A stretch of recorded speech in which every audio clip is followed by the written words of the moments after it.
for holding things together, because he knows how easily everything falls apart. But this was a violent age, and turn after turn the ruling regents rose and fell.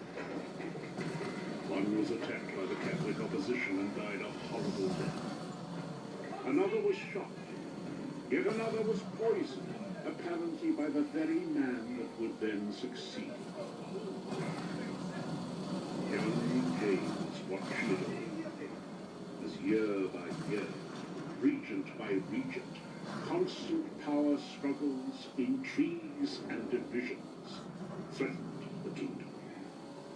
This was his world.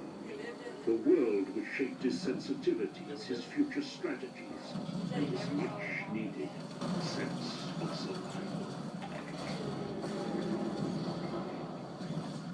But the boy was growing, and his minders were aware of their responsibilities. To guarantee the very best Protestant education, a talented tutor was required. Enter one George Buchanan. George Buchanan was regarded as one of the great intellectuals of his time in Europe. This is one of a local hero. George Buchanan had a very distinguished career in continental Europe, and when he came back to Scotland, he already had established his reputation as a great writer in Latin of poetry, plays, and other scholarly works. I'm fairly certain he wasn't a very nice teacher.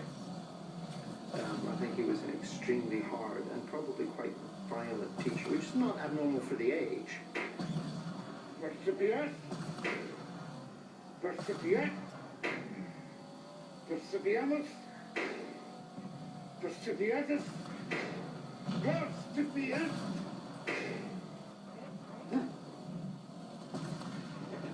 Don't blame me, sir, because your error, not mine.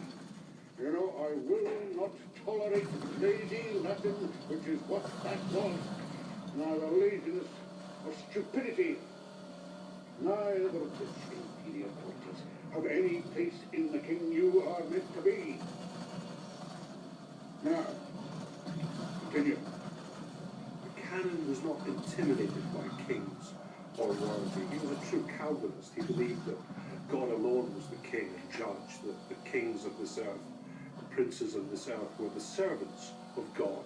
I think Buchanan's brief, and I think his goal, was very simple: to produce a godly monarch. Time up. I only asked for one day. On the whole day snatched from your soul. But today's a feast day. What feast day? Sir, no feasts, no fasts, no rituals, no calendars, no pagan practices. There are no saints' days in Scotland. It's not Saint's Day. It's the Feast of the Epiphany. Epiphany? That's a long word for a little lad. It's from the Greek epiphania. What does it mean? The revelation of God to the whole world. Poor translation, perhaps. Perhaps. What is the significance, sir? The revelation of God to the whole world. The appearing of light to the Gentiles, the coming of the wise men to the wee bairn in Bethlehem. The wee bear. The Messiah. I think this is a very just and holy call for a day off. And who says? A feast day on whose authority? Is it here in Scripture? Is it on the word of Almighty God? Or you becoming like one of the three kings and declaring a feast day on your own authority? The scripture says nothing of three kings. In fact, they say nothing of three.